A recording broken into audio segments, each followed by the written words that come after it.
A ver, yo creo que una de las transiciones más desafiantes que existen es la de volver a entrenar después de una pausa larga.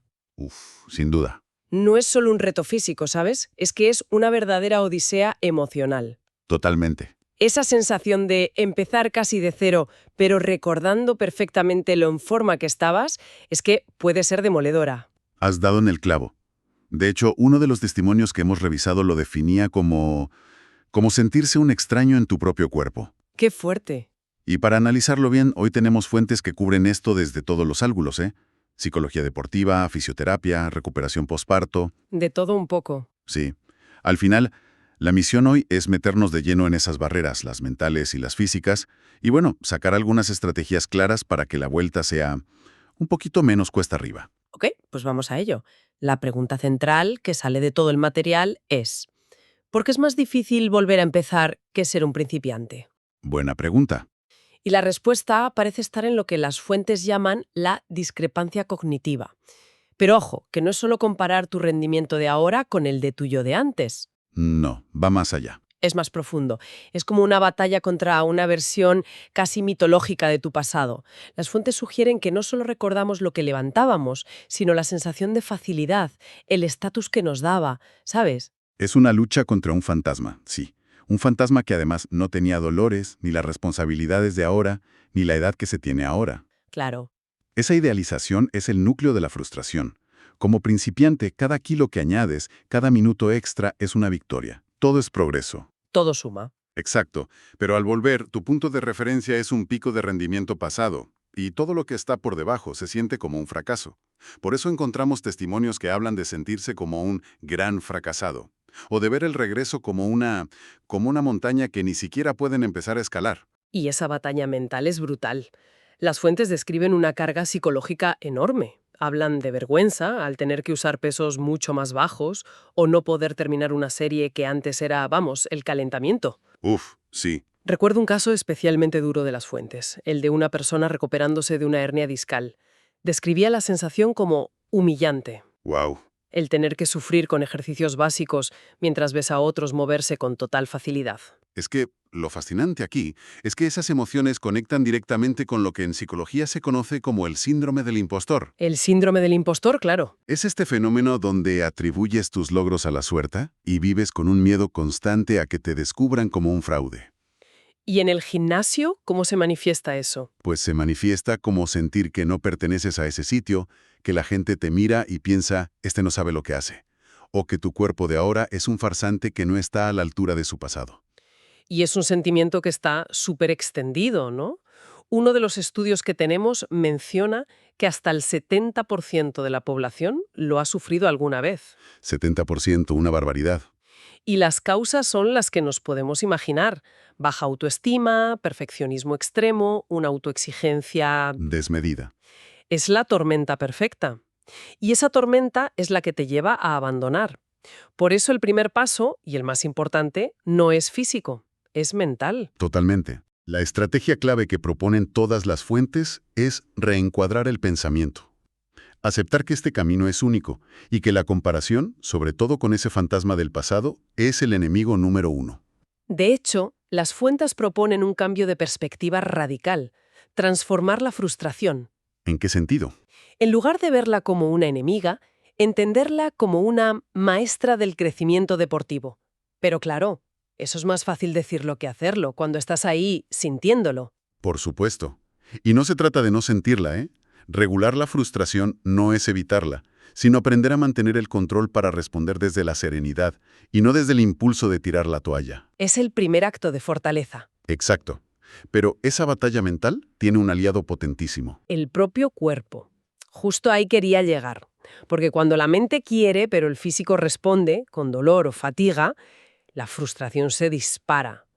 Y eso nos lleva al concepto de desentrenamiento, ¿verdad? Correcto. Es un proceso fisiológico muy simple. Cuando dejas de entrenar el cuerpo, que es una máquina de eficiencia, se adapta a un menor nivel de exigencia. Se vuelve vago. Se vuelve vago, sí. Y lo primero que decae, y es sorprendentemente rápido, es la capacidad cardiorrespiratoria. ¿Cómo de rápido? Las fuentes citan estudios que muestran una caída medible del VO2 máximo en tan solo 2 semanas de inactividad. 2 semanas. 2 semanas es poquísimo tiempo. Es como si el cuerpo estuviera deseando volverse más eficiente, para estar sentado. Y me imagino que ahí es donde la gente comete el error más grande. Volver queriendo levantar o correr lo mismo que el día que lo dejaron. Es el error más común y el más peligroso. Las fuentes son clarísimas en esto. Hacerlo aumenta exponencialmente el riesgo de lesión en las primeras 2 o 3 semanas. Claro, tiene sentido. El cuerpo ha perdido adaptaciones musculares, tendinosas, cardiovasculares. No está preparado para soportar las mismas cargas. Vale, entonces la estrategia clave es la progresión gradual. Suena lógico, pero ¿no es precisamente esa lentitud la que alimenta la frustración de la que hablábamos? Esa es la pregunta del millón. ¿Qué dicen las fuentes sobre cómo gestionar esa impaciencia de querer levantarlo de antes, aunque sepas que no debes? Pues la respuesta está en cambiar el objetivo. La clave en esta fase no es la intensidad, Es la constancia. es la constancia. El objetivo no es batir récords, es reconstruir el hábito. Es volver a enseñarle al cuerpo y a la mente que esto forma parte de la rutina. Entiendo. Por eso la progresión debe ser gradual y obligatoria. Empezar con una carga que sepas con total seguridad que es soportable y aumentarla un poquito cada semana. Hay algo en los testimonios que me llamó mucho la atención. Una idea muy simple pero potente. A ver, Uno decía que su único objetivo al principio era ganarle al sofá. No se trataba de hacer un gran entrenamiento, sino simplemente de ponerse la ropa y salir por la puerta aunque fuera para caminar 10 minutos. me parece una estrategia mental brillante. ¿Verdad? Es perfecta, porque reduce la barrera de entrada a casi cero. Otras ideas que aparecen son probar cosas nuevas si lo de antes te aburría o buscar un compañero de entreno. El compromiso social. Exacto. Es una herramienta potentísima. Y parte de esa consistencia es saber cuándo hay que apretar y cuándo aflojar, lo que nos lleva a un tema crucial: el dolor. Desgranemos eso, porque es una fuente de confusión enorme. El dolor bueno y el dolor malo. Totalmente de acuerdo. Y esa distinción es vital. Uno de los testimonios lo describía como la diferencia entre el dolor del crecimiento y el dolor de la rotura. Me gusta esa descripción. El primero son las famosas agujetas, los DOMS. Es esa rigidez que aparece 12 o 24 horas después. Es una inflamación normal, parte del proceso. Pero no significa que el entreno haya sido mejor, ¿no? No, y eso es importante que quede claro. No es un indicador de un entrenamiento efectivo. De hecho, un DOMS excesivo puede ser contraproducente. ¿Y el dolor de la rotura? Ese es el dolor agudo, la señal de alarma. Es punzante, aparece durante el ejercicio y es una señal clara para detenerse inmediatamente. Si ese dolor dura más de 5 días, o empeora, o hay hinchazón severa, hay que consultar a un especialista. Vamos a profundizar en algunos casos específicos que aparecen en las fuentes y que merecen atención. Por ejemplo, la vuelta al ejercicio tras el parto. Uf, un mundo aparte. Es una etapa de cambios brutales donde muchas mujeres sienten que han perdido el control de su cuerpo. Es un escenario único, y lo interesante de las fuentes es que enmarcan el ejercicio posparto no solo como algo físico, sino como un pilar para la salud mental. Claro. Es una forma de prevenir la depresión posparto y de reconectar con una misma. El lema que proponen es cuidarse para poder cuidar. Entiendo lo del core profundo y el suelo pélvico, pero una de las fuentes mencionaba la diástasis de rectos. Muchas mujeres ni siquiera saben si la tienen. ¿Podemos explicarlo brevemente? Es un punto fundamental, sí. La diástasis es la separación de los músculos rectos del abdomen muy común tras el embarazo. Si no se evalúa y se empiezan a hacer, por ejemplo, abdominales tradicionales, los crunch, ¿La puedes empeorar? puedes empeorar la situación. Claro, generas más presión hacia afuera y debilitas más la zona. Y eso puede llevar a dolores de espalda crónicos o problemas de suelo pélvico. O sea que la recomendación es... Siempre buscar guía de profesionales, fisioterapeutas especializados en posparto. El camino empieza con ejercicios de respiración, activación del transverso abdominal, se reconstruye la fuerza de dentro hacia afuera. Y el otro caso complejo es la recuperación tras una lesión grave, como la hernia discal que comentábamos. Totalmente. Ahí la fisioterapia y un plan de readaptación profesional no son opcionales, son la base de todo. Paciencia, imagino. Mucha paciencia. El foco es reconstruir la fuerza del core y de los músculos de la espalda, como los erectores espinales, antes de pensar en volver a actividades de impacto. Y algo crucial que mencionan es aceptar los retrocesos.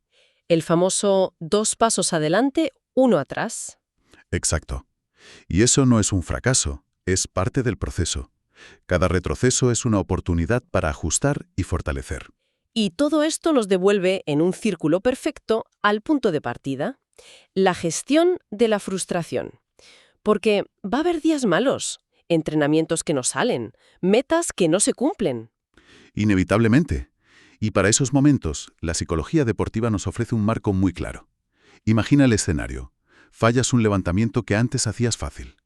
Rabia, frustración. Exacto. La estrategia número 1 es no luchar contra eso. Es reconocerlo. Vale, estoy frustrada. Es normal. Solo con eso ya le quitas poder a la emoción. Y una vez que lo has aceptado y no te juzgas por sentirte así, ¿cuál es el siguiente paso? Aquí viene la segunda clave. Cambiar la pregunta interna. En lugar de ¿por qué soy tan débil? O ¿por qué he fallado? Las fuentes proponen preguntar ¿qué ha pasado aquí? ¿Qué puedo aprender? Pasas de juzgarte a analizar. Exacto. He dormido mal, la técnica no era la correcta, quizás hoy no era el día. Te conviertes en un detective de tu propio rendimiento, no en un juez. Me parece potentísimo. Es separar el resultado de la identidad. Un mal entrenamiento no te convierte en una mala deportista. Justo. Y eso conecta con la tercera y cuarta clave. Regular la emoción en el momento, usando la respiración o tomando distancia, y reforzar la motivación interna. ¿El para qué? El para qué. Preguntarse, ¿para qué estoy haciendo esto? Si la única respuesta es, para levantar X kilos, la frustración está garantizada. Claro. Pero si la respuesta es, para sentirme más fuerte, para tener más energía, o porque disfruto del movimiento, la perspectiva cambia. Y eso implica revisar los objetivos para que sean realistas y, sobre todo, celebrar los pequeños logros. Y todo este proceso de aceptar, analizar y reconectar es, en esencia, la última estrategia: construir resiliencia. Precisamente. La resiliencia no es no sentir frustración, es tener la capacidad de transformarla en un impulso para seguir creciendo. Es entender que la incomodidad es parte del camino. Es que no es un obstáculo en el camino, es el camino mismo. Y si es necesario, buscar apoyo profesional. Un psicólogo deportivo puede ser tan importante como un entrenador físico en este proceso. Entonces, si tuviéramos que resumir, diríamos que volver a entrenar es sobre todo un acto de valentía emocional. Más que de perfección física, desde luego. La clave es la progresión lenta y amable, la aceptación total de dónde estás ahora y la capacidad de transformar esa frustración en aprendizaje. Así es. El cuerpo recuerda, solo necesita tiempo y paciencia. La consistencia siempre, siempre superará a la intensidad en esta fase. Cada pequeño paso cuenta. Cada día que se cumple con el plan es un logro. El éxito no se mide por volver a ser como antes, sino por el crecimiento personal que se experimenta en el proceso de regreso. Y esto nos deja una reflexión final. En lugar de obsesionarse con recuperar la versión del pasado, ese fantasma idealizado, quizás el verdadero poder reside en descubrir a la nueva persona. Más resiliente. Más resiliente, más paciente y más consciente que se está forjando en este camino de regreso.